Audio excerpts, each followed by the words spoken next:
You're listening to She's the Business podcast.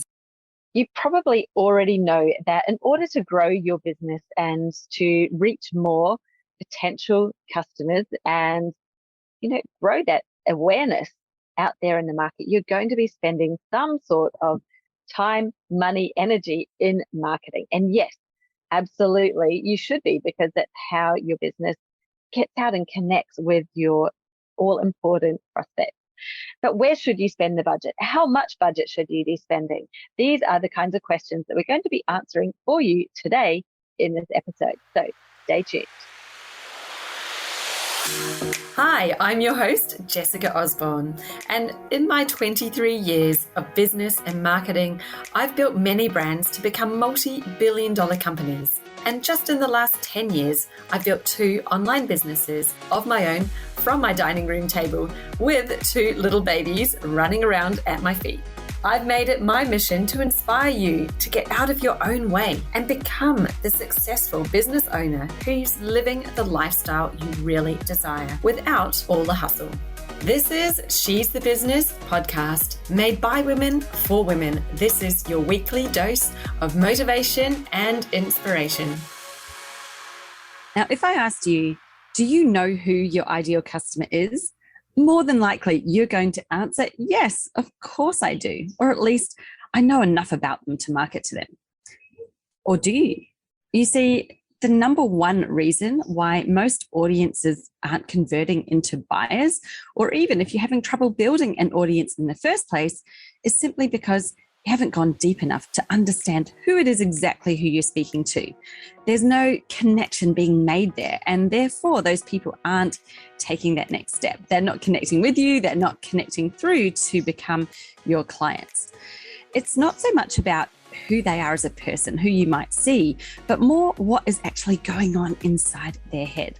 What are those questions running on repeat inside their minds? What is it that they're feeling so stuck and frustrated about? And really, why aren't they able to shift themselves out of that place?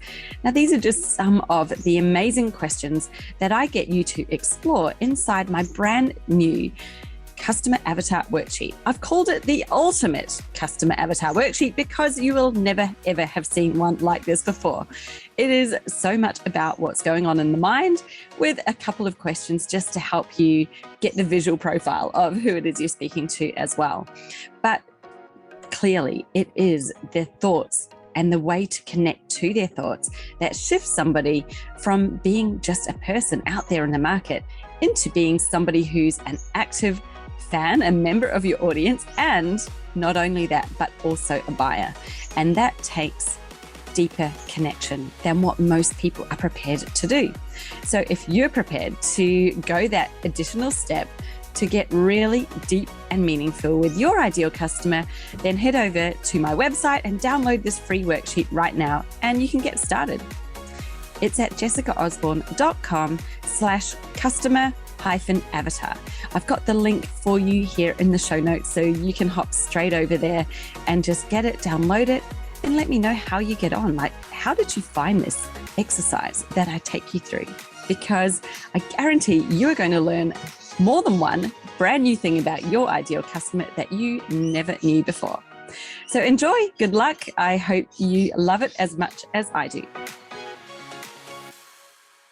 Now, my very special guest today is another really experienced marketer. And this person is someone I came across a few years back, and we've had a lovely relationship getting to know each other online. She is an absolute gem and somebody I respect very much in the marketing space. Jenn Donovan is a marketing thought leader, a real change maker, and someone who absolutely helps support and promote small businesses, and especially those in a rural area, because she herself lives in rural Australia. She's a keynote speaker, a best-selling author, and a podcaster with actually 3 podcasts of her own. So she's absolutely very, very busy. She's the founder of Social Media and Marketing Australia. So that's where you will see her, and has a really successful community Facebook group called Buy from a Bush Business. Currently has 367,000 members. Wow, how incredible. She's also the co-founder of Spend With Us, which is Australia's answer to Amazon, but only for rural and regional small businesses. Now, Jenn is going to talk to us today all about, how you can think outside that marketing box, what you could be doing when you're thinking about your marketing budget, how to maybe think about it in a way that's really effective for your business, and the sort of questions that you should be asking yourself when you're thinking about where you're going to spend those dollars. So without further ado, let me play the interview for you. Okay, and I'm here with Jenn Donovan. Jenn, welcome back to the podcast. It was episode 75. You joined me on She's the Business previously.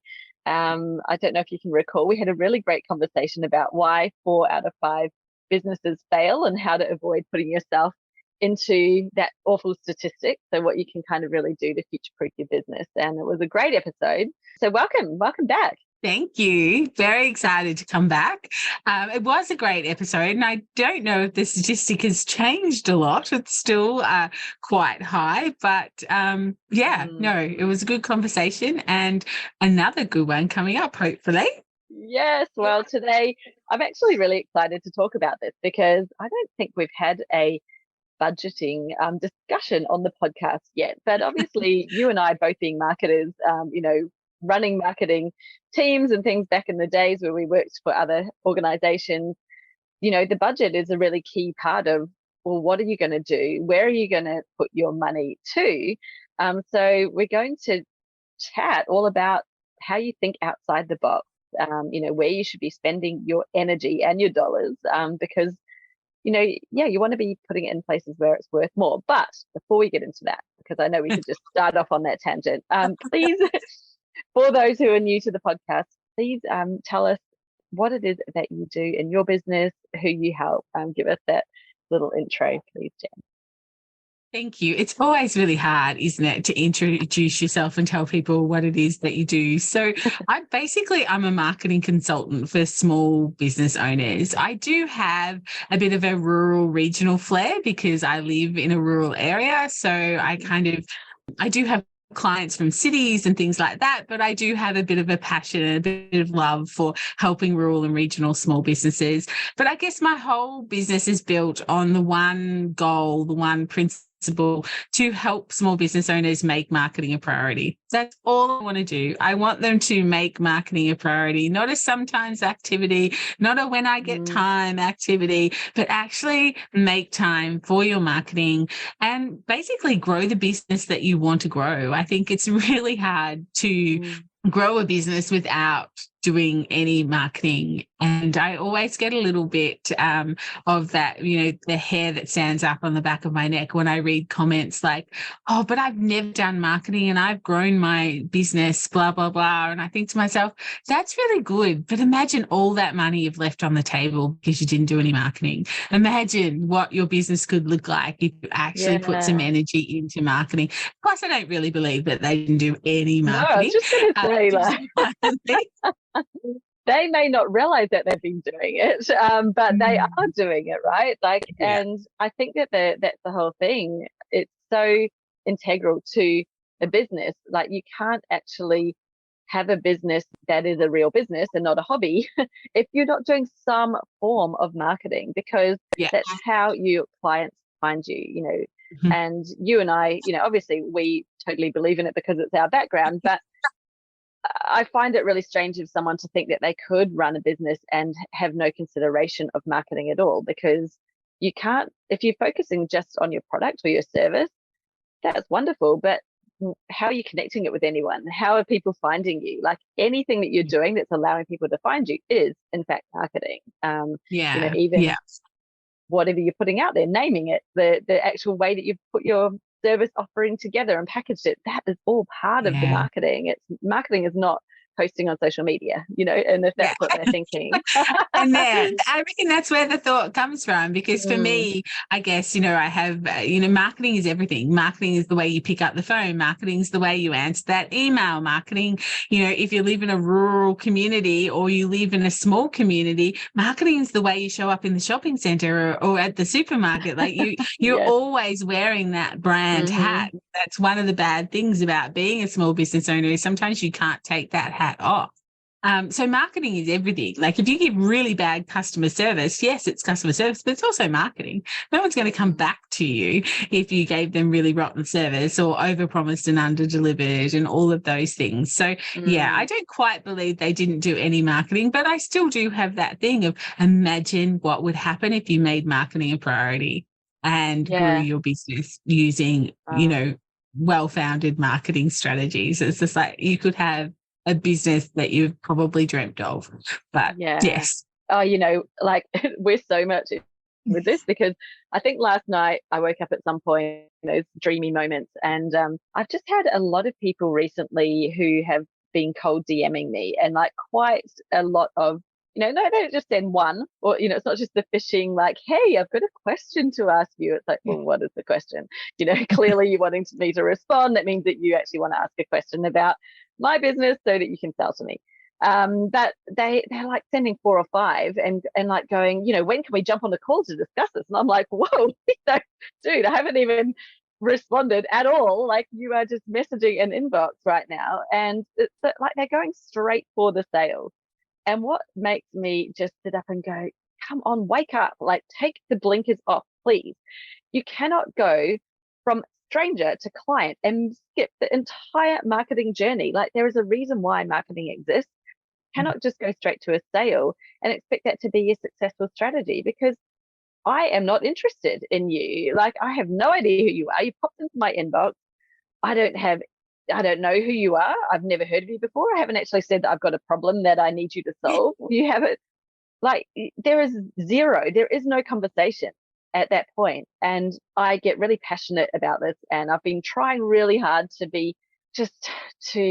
give them a little bit of compassion and think, well, they're just trying to run a business, and they don't necessarily know what I know, so don't get frustrated, try to help them out. And every now and then I try to give them a bit of advice back and say, hey, this might not be the best way to get clients because of all these reasons.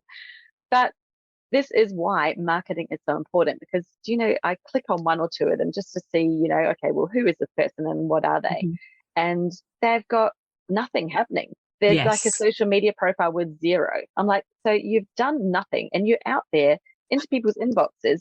You've come to my account trying to tell me that you can help me with my business. And I look at you and I'm like, I can't even see anything. Like, who do you think you are? And it's not saying that I think I am someone. I'm just like, you just do not get the point of what marketing is all about. There's a million strangers out there. You want a stranger to get into that place where they're becoming a lead or a client. Like, marketing is how that happens. It's how they discover you, how they start to know you. Why are we thinking that you can just skip over all of that and go straight for the juggernaut and like just like set up a call and let's do business? I'm like, no. I don't know who. Yeah. So anyway, that was just a little. I don't know who teaches those strategies, but they need to stop. Stop teaching people that. It gives marketing a bad name then, really, doesn't it? No, but I don't even think that is marketing to me. That is like direct selling. Like, it is no different to knocking on somebody's door and just, and this is what I was thinking, should I say this to the person in response? I'm like, would you actually walk out down the street right now, find a house that you don't think is styled very well or done nicely, go up and knock on their door and start telling them what's wrong with their house? Like, no one in their right mind would do that. Why are you doing that in my inbox? Why are you saying, hey, I think I can help you? I'm like, who says I need help? How do you know anything? Like, can you please, have some sort of respect and just understand that what you're doing is not selling. It's almost the dead opposite.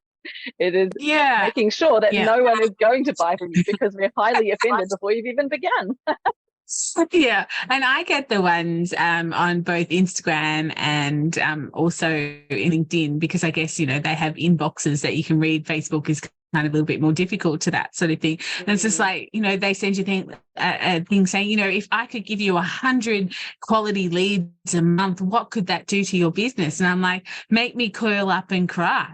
Like, you don't know anything about my business. Like, I am the business. You give me 100 people to service every single month, I'm in the corner crying and rocking. That's too many for me. So again, it's just so untargeted and so, you know, throwing spaghetti at the wall and seeing what sticks. You know, there'll be businesses out there be like, oh yes, I'd like 100 leads, but send it to them, you know, get to know your people. You know, it's that old saying of, you know, you can't walk up to someone that you don't know and say, marry me. Like, you know, you've got to date them, you've got to woo them, you've got to understand them, you've got to know who they are. Like, I don't like that analogy, but it works really well as a visual. People get it. It totally is. And it's like, this is the thing, because I have those ones as well. And, you know, you think, you're just saying, like, it's not about volume. And if you, I mean, look, it's not that it doesn't work. If you get, you know, 400 appointments a month, you might convert some of them. Yes. But how much time are you going to spend on those calls with people who, you know, these appointment setters are out there annoying people, getting in their inbox, trying to get them to have a call with you? And then what an icky situation even to be in the first place. Like, they did not reach out of their own accord and say, I'm looking for something, I've found this person, I like their vibe, I'm going to do it. They've had someone, you know, jab them into getting on the call. I don't know what you call it, but it's like, I just, the whole energy around that is terrible. Plus, like you say, no, I don't want 40 or 100 appointments a week of people who've not actually chosen themselves to be there. They have been coerced into being there or pushed, or, you know, sold some slimy thing, or maybe they're just really desperate. I'm like, they're actually not who I'm wanting to talk to, because possibly overpromised something and then you're about to underdeliver. Totally. And it's like, and then what are we doing? We're trying to convince somebody to buy from us. I'm like, that is not how my business works. Like, anyone who gets on a sales call, they already know they want to work with me. It's more a matter of, okay, let's have a chat and actually confirm that she's real and that, you know, she's the same in real life as she is on, you know, and let's just figure out the nitty gritty. Like, how does it work and how long is it? Like, we're already at the actual point of signing up. Yeah. Which is why, you know, 9 out of 10 or more of my sales calls end in a sale, because I'm not having all of these ones with randoms who are never going to buy. And I don't want that. I don't want that. True. Like, so true. Why would I want to fill my day with that? And I reply to them going, no, that would be the worst thing possible. I do not want 40 appointments. Yeah, I should send them a message, like, should send them a photo of me looking terrified or something. Wrong inbox. People, move on. I said I should send them a photo of me looking terrified and just leave the conversation at that, really. Totally. And I think this really, for me, is setting up this whole discussion today about thinking about marketing and why you would be investing any energy, any budget, any time into doing marketing. It's so that you're not sitting on 100 sales calls that are not going to turn into clients, wasting all that time and feeling like you're a total failure, because you don't need to be doing that. Like, imagine the difference when your marketing is actually working for you and it's delivering you real leads of people who already want to work with you, and it's just a matter of how. So, Jen, what is it like? We're talking about your budget, where you should be spending your energy and marketing dollars. So, aside from, you know, when people are like, right, okay, I'm going to invest in marketing, what is the biggest mistake that you can see people make straight away when they think, okay, I've got this money, I'm going to spend it on marketing. This is what I'm going to do. What are they doing? How does that play out at the moment? Yeah, look, that's such a big question, isn't it? Like, there's so many things I could answer that question with. But I suppose the first thing that I think that people make a mistake as is perhaps they do what's easy for them. So they've got this budget, so they think, oh, I'll do a Facebook ad, or I'll do an Instagram ad, or I'll outsource it to an agency or something like that to do my ad for me. So they take perhaps the simple route, which I get because we're already really busy. But I think that all of that needs some thought. If you've got, and I love those questions that you have, I often see them in Facebook groups. It's like, if you had $10,000 in your business to spend on anything, what would you spend it on? And there's just hundreds: marketing. It's like, what part of marketing would you spend it on? I feel like getting on there and going, what type of marketing? Because it's just, there's so much to choose from. So I guess, obviously you want to spend your marketing dollars where your people are hanging out. And I know that's a bit of a cop-out answer because, we really do need to get our fundamentals right of, who is our who, where do they hang out type of thing. And I think we really do have to rethink all of that. And I think if that's not an exercise your listeners done in a while, I would highly recommend they go back and do it, because we're changing. I'm changing as a consumer. I'm not the same consumer I was probably 6 months ago, definitely not 2 years ago. So our messaging has to change, and we can no longer just say, oh, our ideal client hangs out on Instagram. Like, those days are gone as well. It's like, okay, do they look at stories? Do they do the feed? Are they addicted to reels? Do they watch live video? We now have options within options. So we need to sort of think about all of that as far as, where we're going to spend our money. So if you've got some money to spend in marketing, you really do have to think about, where does your ideal client hang out? At the moment I'm writing a marketing book that's all about, I don't know the actual title of the book yet, but it's something like 120 ways to market your business or something like that. So it's kind of like a tips book type of thing. And there's still some real value in doing TV ads and radio and newspaper and things that aren't digital if it's the right thing for your clients. And that's what I'm trying to get across in this book, because these things aren't dead. They're just dead for a certain amount of the population. But there's a certain amount of the population that it'd still be really good for. Advertising on Spotify, advertising on people's podcasts that your ideal client listens to. There's all sorts of different ways that you can sort of advertise. But I think, or market to your ideal audience. But I think the second biggest mistake I really see people make is they spend the money and they never spend the time going back and seeing whether it was successful. So I spent $5,000 on a Facebook ad. Great. I reached 20,000 people, or I reached 100,000 people. It's like, that's fantastic. How much money did you make out of it? What was your return on that investment? Did you have a goal for a start, like setting that goal? I want 200 sales from this money, or I want 2 sales from this money, whatever it looks like. And spending that time going back over the analytics, deciding whether that campaign was a success or not. If not, what could you have done differently? If yes, what could you have done differently to make it even more successful? I think we are so busy in our businesses chasing the next thing. We don't spend enough time, I guess, looking in that revision mirror and looking at the data, which is why people like us, we love digital marketing so much, because there is so much data. We can make really strategic data-driven decisions in our business because, oh no, hello. So spending your time looking at your analytics, there's a reason why I love digital marketing, and I'm sure you do too, because we get so much data from it. We can make really strategic business decisions by looking back at the historical data to go, what worked, what didn't work, what's next type of thing. So I think that's a really big mistake that people make, is they've got the budget, they spend the budget, and then they look to the next thing and don't go back and have a look at that campaign or the success or the not success of whatever that they had spent their money on. Do you think as well, like in that, where especially advertising, I think this is probably the easiest one to sort of talk about, because when people are thinking about dollars and spending, it's usually advertising the first thing that anyone would think of. And, something that I see quite often is people saying, oh, I tried doing some ads, but they didn't work. And I'm like, well, what do you mean that they didn't work?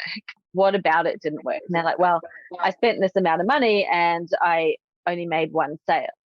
And I'd say, well, okay, first of all, let's backtrack and actually understand what your ad strategy was. And I think this is where, and you might see this as well, people putting money into an ad and expecting this one ad to do the entire job of marketing, to take and sales actually. So it's like, I'm going to reach a stranger, they're going to see my one ad, they're going to read it, click on it, decide to buy and buy. Now, that can happen. And I think certainly for products, where that person already knows that they're looking for a product and it pops up in their feed. They're like, yes, I'm looking for a new pair of shoes. Here are some shoes. Great, I'm going to buy them. That can happen. But where you're talking for most businesses and even for products that are new and that people haven't seen before, it's never going to happen with one ad. So the fact that you ran one ad and it isn't successful, I think that we had really high expectations on what one ad was going to do and potentially weren't thinking about how you're using that ad in your marketing journey. Like, do you see this as well with, what they're spending their money on and then how they're looking at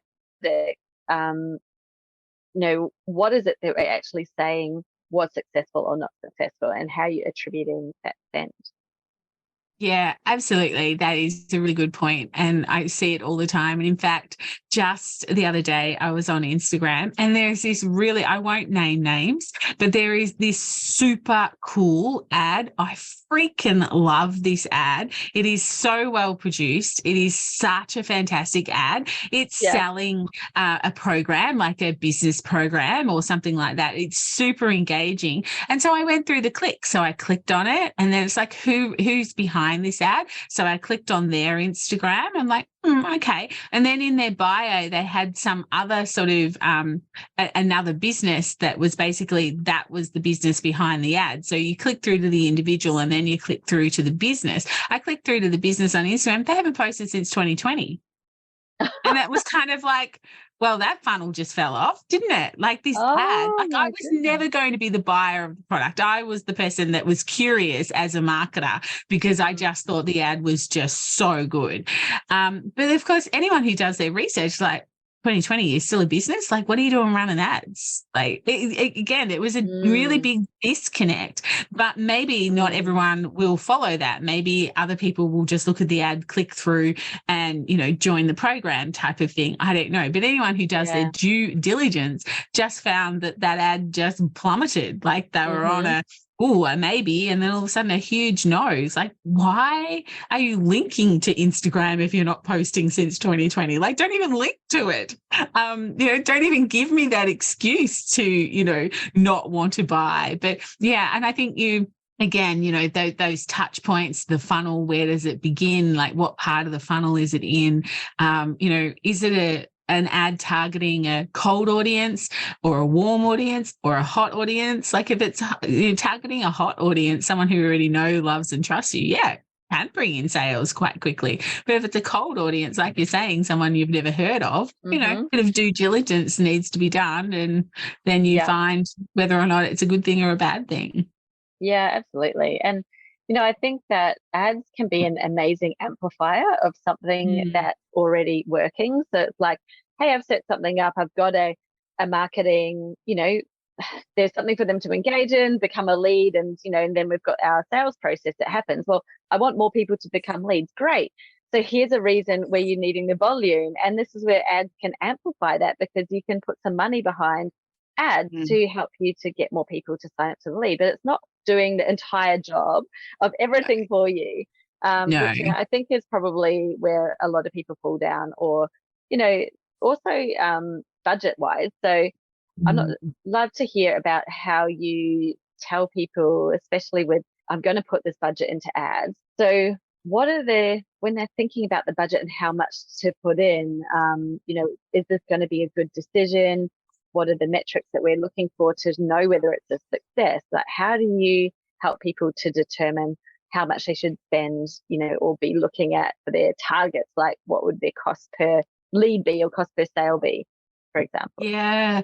I guess that it all comes down to knowing your numbers. You've got to be over your numbers as a small business owner. You don't have to be the accountant. You don't even have to be the bookkeeper, but you have to know your numbers for sure. You've got to know how much it actually, what's the average spend of your customers? What's the average cost now to acquire a new customer? How about a customer who's already been a customer? Like, what's the average, spend that you have to acquire to get that person back again? Like, you do have to know some really sort of simple metrics to know how much money you should be spending on an ad. I guess we've always historically been told that our marketing budget should be around 10% of our turnover. So I would say there are a lot of small business owners out there who aren't putting 1% of their turnover into their marketing budget. And probably in kind they are, as in they're probably not spending the money, but they're probably spending all the time doing the free marketing things such as, posting on Facebook and Instagram and doing TikTok videos and things like that. So there is a real cost to those because you are worth so much an hour and you're spending the time creating that content type of thing. But as far as like actually paying for some marketing, I'd say that there's a lot of small business owners who haven't taken that leap to invest because they're probably not sure where to spend it, how to spend it, or what the return should be. So you really do have to sort of sit down and think about those goals. I think if you're in e-commerce, it becomes a little bit easier because you know what the profit is, you know how many products you've got, you know the average spend of most of your customers. Like the data's, if you've got a good e-commerce business, the data's pretty easy to draw out in that way. But service-based businesses, I think it gets a little bit more complicated, and I'm not sure I'm not sure there's an ad that you could run that will create all the sales if there's no other marketing that exists around that same messaging as a service-based person. Maybe, end of financial year, get your tax done for $50 might work. You mightn't earn any money out of it, but, you might get leads through the door. Like there is people who are willing to discount in price and make things, at price competitive, go into the competition of being on price, then that ad always will work to a certain demographic. But is that the people you really want to attract, I guess? Yeah, that's a really good point as well. And I think, say that you do want to run an ad for your tax return service, which is probably fairly commoditized, like in terms of even though it's a service, it can operate a little bit like a product in that way. So here's where well, I know what the service is worth, so that's what a sale is worth, is $50 per client. So how much am I willing to spend on the ad in order to get that client? And this is where I think that people often crowdsource, like, oh, how much should a lead be worth, or how much should I be spending on the ads? And it's like, well, it depends, doesn't it, on what the outcome is for you. If you're selling a $50 service, or if you're selling a $5,000 service, well, you're going to have a very different appetite for how much you're willing to pay per lead.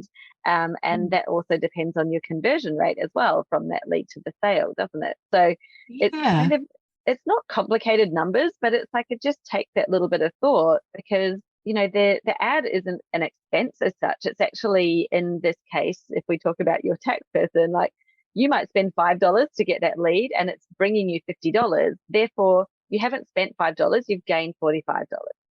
Yes.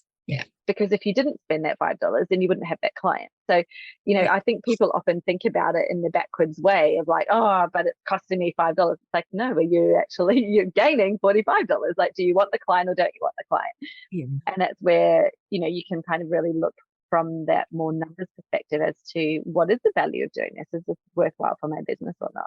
If that lead was worth $40, maybe not, because you're only getting $10 back, right?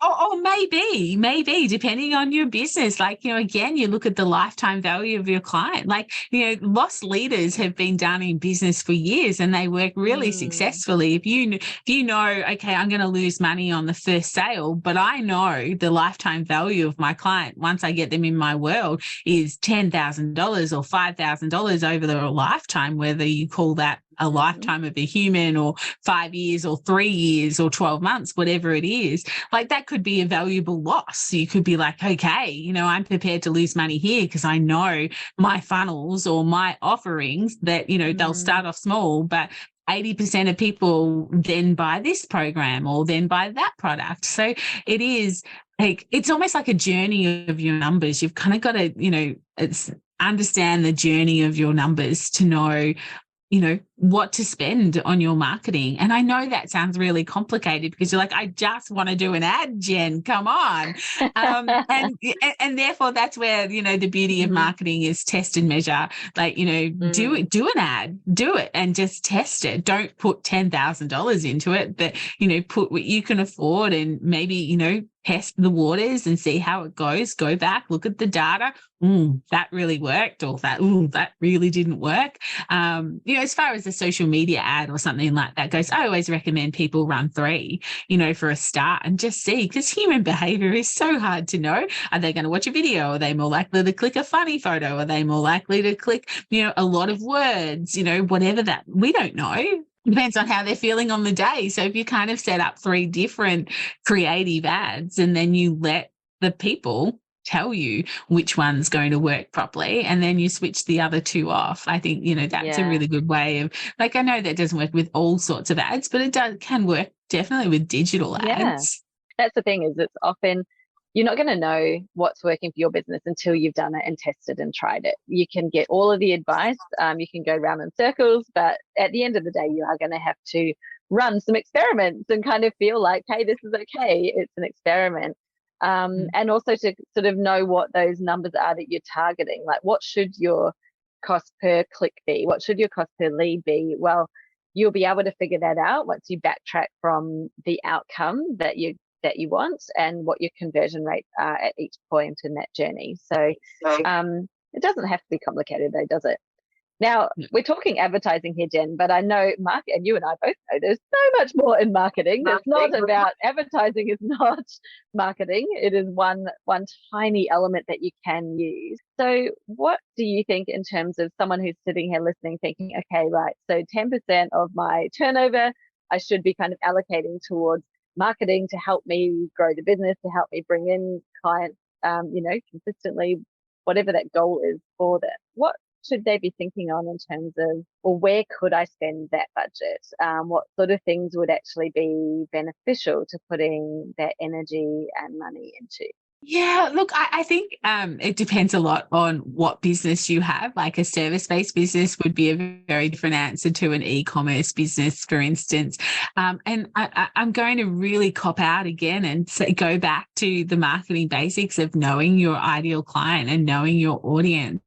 You know, like if I think of e-commerce, you know, if you're not doing Google shopping ads with e-commerce, then you're leaving money on the table. You know, if you're not doing really good funnels in your emails, you know, whether you're service-based or retail-based, and your demographic of person, you know, is more likely to open emails than what they are to be on social media, then you're leaving money on the table type of thing. So you've really got to kind of know that person to know where it is that you should be spending your marketing budget. If you're extremely time poor, then maybe your marketing budget is spent on somebody helping you with your marketing. Maybe if you're just starting out, then part of your marketing budget should be doing, you know, a mastermind program and surrounding yourself with people who are, you know, I guess a few levels above you to kind of, you know, show you, I guess, how to build a profitable business, or, you know, surrounding yourself with like-minded people to sort of grow that, and, you know, and calling that part of your marketing budget by, you know, I guess, you know, working with other people who are really good at marketing and learning from them. Maybe your marketing budget should be spent going to some really good talks. Like, there's some amazing people who put on workshops and put on keynotes that can really inspire you and help you think outside the marketing box. Maybe it's that book you need to buy, and you know, I guess invest time, you know, sitting out in the sunshine if you can find it in the middle of winter, and reading that book and extending your knowledge about what it is to run a business. I think there's so many areas you could be thinking about your marketing and where to spend that budget, and it's just not on a Facebook ad or a Google ad or some sort of advertising. It can be in so many other places as well. That's so true. And I love that you've kind of got these 3 categories of, you know, how you could think about your marketing budget being split up. You know, are you investing in your own development and knowledge, learning? Because honestly, like, I'm not sure how many years it's been for you, but 25 years for me at the moment since I started my first marketing job. And I'm still learning. Yeah. You know, it's like you do not ever stop learning, because this world we're living in, like you just mentioned before, Jen, it's changed. We change all the time. And the funny thing is, I think people kind of click and realize after a while is like marketing's not like, you know, sticking a logo on something or running an ad. It's actually psychology, that you are reaching out and you're engaging with people and connecting with them, and how that works and what happens actually changes over time as we all evolve. And we've become very savvy online, even, you know, just in the last few years. You can see again the change in people's behavior and what we're doing. So I love that, you know, just increasing your knowledge on, you know, how things work, and you know, getting that insight that's so powerful that you can bring into it. Investing in support, like you said, you know, maybe it's someone to support you and take some of that time away from you, even if it's someone to do the graphics, or schedule some socials, or, you know, actually just help you with some of the minor pieces. Or, you know, you can of course hand the whole thing over, and depending on what your business is, that may or may not be a good idea. I always say that nobody knows your business or your client better than you do. And so, you know, I certainly have people who support me in specific roles, but I am very much always the person who's leading the messaging and leading what it is that we're doing as a business, because it's my business. I know it and breathe it more so than anyone else. And then, you know, you're like you said, the implementation. So that might be running ads. And I loved how you said, you know, Google Shopping, it's a no-brainer. And it's like that, you know, even with a service-based business, like, well, aside from doing ads, you know, you might even do something like investing in putting yourself into a relevant online directory, or something where, you know, people are going to come to and search for businesses like yours. And it just creates that online footprint, doesn't it? Where you think, well, this is, you know, helping to put my business in the right places so people can find me, you know, whether if they're on Google, well, what are they going to find? And if you show up in more spots, then you have more chance of being noticed. Or you might do something like we're doing now. Like you might go, hey, I'm going to invest in a podcast. And actually, all I've got to do is show up and talk, and I could invest in having someone else do all of the production pieces for me. So, you know, the options are endless. Thank you for sharing those. So when we have, I guess, that budget, we've got the money that we're obviously spending and the energy to it. You did mention before it's really important to be looking at the numbers and to be assessing what you're doing. I think this is where some people, you know, probably become unstuck, because I see lots of people getting really enthusiastic about spending, and then, you know, maybe the result doesn't get to the point that they wanted. And so then they're like, that's it, I'm never doing ads again, because I've run one Facebook ad and it was a disaster. How should, you know, if you had some advice for someone who's, you know, new to allocating budget and to you know, looking at their numbers, you know, what's that kind of time frame that you'd like them to look at running an activity for before they decide whether it's working or not? Look, it depends on what we're running, but let's say, for instance, keeping it simple, we're running a Facebook ad, for instance. You know, how long do we run that before we decide whether it's successful or not?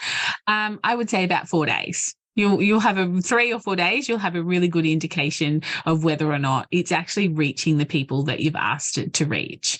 And that's why I sort of suggest, you know, if you run 3, you know, at a time, and then you'll find one will always do better than the other.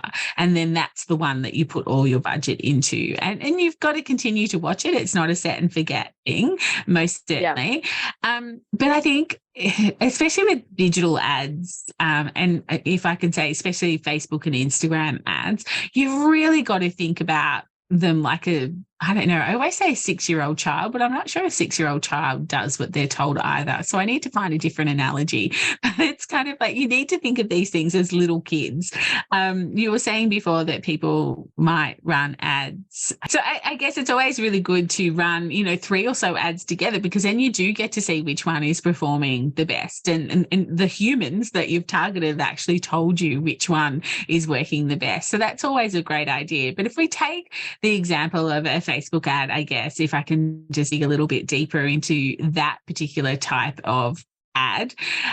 You were saying before about how people say, I ran an ad and it didn't work. And I find that when I go back and analyze that for people, it did work. It did exactly what you asked it to do. You just didn't ask it to do the right thing. So people will, want people to go and buy a product or a service on their website. And so they go to Facebook, they set up an ad that's a traffic ad. They put their budget into the traffic ad. And then, the traffic ad at the end of it said it reached 10,000 people, but you didn't make a sale. And it's just like, well, the ad didn't work. I'm like, the ad worked. The ad did exactly what you said. You wanted them to find people that were most likely to click a link to go to a website. And it found 10,000 of those. The problem happened when it got to the sales page, and that people bounced off that, or that didn't make sense to people, or it wasn't the right people to go to that sales page. So the ad worked, the process just wasn't right for them. The thinking through, the buyer's journey didn't work. And I think that that's where a lot of people slip up, is they think the ad didn't work, but especially with Facebook ads, it does exactly what you tell it to do. You want more people to watch videos, it goes and finds more people who are most likely to watch a video, within the demographic that you choose. Engagement, it finds more people who are most likely to click like or leave a comment. So you've got to find that process, and you've got to have a look at the buyer's journey all the way through to call the ad a success. It's just not what Facebook or Meta can do for you. Exactly. And this is, I love getting into it, and I know that it might get too detailed for this episode, so we'd have to park this conversation for another day. But, with that traffic, it's like, hey, if you've now sent 10,000 people to your site and they didn't buy, that may be because they weren't the type of person who instantly buys off an ad, and you didn't ask Facebook to find those because you didn't run a conversions ad. However, now you've got these people who've been to your website. So if you have your pixels set up and you have audiences for Google or something else, you can be still serving those people other ads. You follow them around the internet if you're running Google ads, and bring them by. And this is where it's, like you said, it's sort of understanding the buyer's journey. And, we mentioned earlier on, like one ad is not going to do the whole thing in one go. Like one ad can't generally, I know there's always an exception, but generally it does not do initial touch point to sale in one ad. Like that just does not happen. So you want to think about, well, where is this ad in the journey? And then what happens next? So I got them to the site, they had a look and a browse, they're not ready to buy. Well, what am I do next? Now I've actually got that, we've got that data. We might have it in Facebook pixels with an audience of people who visited your website, or even a specific page on your site that you can retarget. Or you've got the Google, if you've got Google ads tracking set up on your site, then you could also, like you said, run some Google ads, which would get them in other places. It's not just on Facebook. So what an awesome way to think about it. Yeah. There's all sorts of different things. And yes, it comes down to data. Again, you look at the data and you know what happened. So good. Thank you for sharing so much about the budgeting and what we can do with our marketing dollars in this episode. And, I really love how it's just about making it simple. I think at times, it can feel complicated, especially we've just started talking about motions and retargeting and things, and it sounds complicated to begin with, but when we sit down and actually look at what a person's process is that they go through, it then can feel really easy, and you don't have to do it all at once. You can kind of go use ads at one part of this journey, and keep it super simple. Do you have any final kind of comment or takeaway about the budget that you'd like to leave our listeners with today? Yeah, look, I guess my final thing is just to encourage you to spend some money on marketing. I think there are so many free options out there. One thing to remember, if it's free, you are the product. So be very aware that you are the product. The platform is then marketing to, because you haven't paid for that platform. But I think that, don't hesitate in investing in marketing. I think people are, use MailChimp because it's for free, or will use Facebook and Instagram because it's for free. But actually spending some money on your marketing can actually really help propel your business forward a lot quicker. And I really love the comment that, you enhanced before about investing in yourself. If you've listened to this podcast and you're like, I have no idea about retargeting or Google ads, then that's a really good little nudge for you to go, maybe I should invest in that. Maybe I should invest some money doing a course, or invest some time in watching some YouTube videos. Like, there's people out there that can help you with that. But maybe that's your nudge to sort of invest a little bit more in your own learning so that you can learn these things. And I would always encourage people to learn things before they outsource them. People who outsource things they have no idea about, that's how people get ripped off. That's how people, you'll spend lots of money and don't really understand what they're getting for that return. Whereas if you learn it and you can talk that language and you can ask quality questions, then you're more likely to see the result that you want. That's so wise. Definitely do not just ever throw money at a problem that you're not willing to understand. It is worth, as Jenn said, and I think we all speak from experience of having done that in the past ourselves. If you're outsourcing something because you don't know it, how do you even know what you should be looking for from that person? How do you even know what questions to ask or how to do that? You're really actually giving your business over to somebody else to run, and you're not in the driver's seat anymore if you don't have some knowledge. You don't need to be the expert, and that's probably why you hire the expert. You don't need to get that level of expertise, but you do need to have at least an understanding of what it is that this is about and what you're doing. So I love that you've mentioned that, Jenn. Thank you, because it's so important. And I know, it really hurts me when I see people saying, oh, I've wasted, I spent $5,000 on Facebook advertising and it didn't work. And I'm like, you've gone into it completely blind. You didn't stop and pause for a moment just to understand how it works. And like you said, Facebook actually is so smart. It does exactly what you tell it. So, if you're giving it the wrong instructions, just like ChatGPT, if you tell it the wrong instructions, it's giving you back garbage. Like Facebook is exactly the same. It's very intelligent. And it even tells you now that it's still learning. So, a lot of the time, I think someone dabbles in it. They might put $2 a day or something on an ad to go, well, I'll see if this works. It's like, well, that's not giving Facebook very much chance to give you the results, because it's going to take forever for it to reach enough people to actually learn what's working and what isn't. So if you really want that 4-day turnaround of like, hey, my ad's working in 4 days, you've got to put the budget behind it. You've got to go, look, I'm prepared to put in this amount per day.